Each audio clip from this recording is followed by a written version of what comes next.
Carta de Paulo aos Romanos é um livro fantástico. Eu diria até mesmo revolucionário pela profundidade de seu conteúdo. Na história da Igreja, homens foram impactados por esta carta. Agostinho de Hipona, Lutero, John Wesley, dentre outros.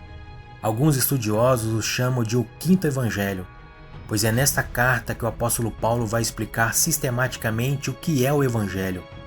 Usando termos jurídicos, ele vai argumentar sobre o propósito da morte do Senhor Jesus, se bem como a sua ressurreição. É de Romanos que foram extraídas a maior parte das doutrinas da graça. Um dos assuntos pertinentes nesta carta é a justificação pela fé, uma das principais pautas da Reforma Protestante. A justificação pela fé é um meio de Deus tornar o homem justo pelo mérito único e exclusivo de Jesus Cristo. Segundo a própria Escritura, um problema sério ocorreu no Jardim do Éden, conforme está relatado em Gênesis. Adão e Eva, como nossos representantes, naquele momento pecaram contra Deus. Com esta ação de rebeldia, negligenciaram a soberania de Deus e assumiram a responsabilidade na tentativa em se tornarem semelhantes a Deus. No Jardim do Éden houve transgressão, desobediência dos mandamentos divinos e, consequentemente, essa atitude afetaria todos os seus descendentes.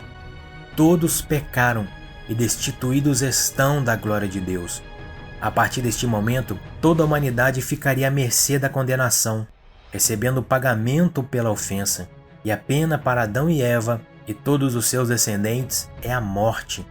Mas como Deus é Senhor e soberano de todas as coisas, Ele mesmo, como um justo juiz, equacionou este problema iniciado em Gênesis. E podemos analisar esta problemática sobre duas óticas, a divina e a humana. Sob a ótica divina, como Deus é santo e a humanidade caiu, somente Deus teria condições de cumprir as exigências de sua lei santa. De outro lado, na perspectiva humana, como o problema foi causado pelo homem, era necessário que alguém representasse a humanidade para que a dívida fosse efetivamente paga. É nesse contexto que Jesus Cristo, Deus homem, se apresenta resolvendo a problemática criada em Gênesis. Cristo pagou a nossa dívida ao se entregar voluntariamente como nosso substituto e cumpriu efetivamente as exigências da lei divina. Ao morrer em nosso lugar, entendemos que o seu sacrifício foi totalmente eficaz e suficiente.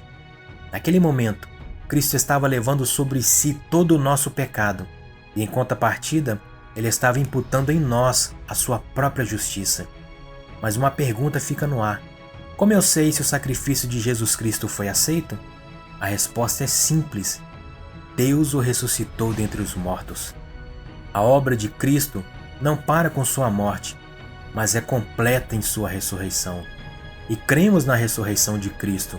E se Cristo não ressuscitou, é vã a nossa pregação e vã a vossa fé. E esse é o ponto que quero chegar nesta reflexão.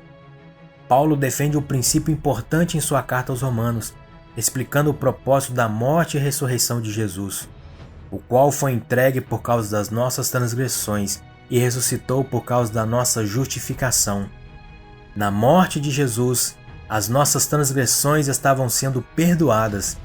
Eis o Cordeiro de Deus, que tira o pecado do mundo.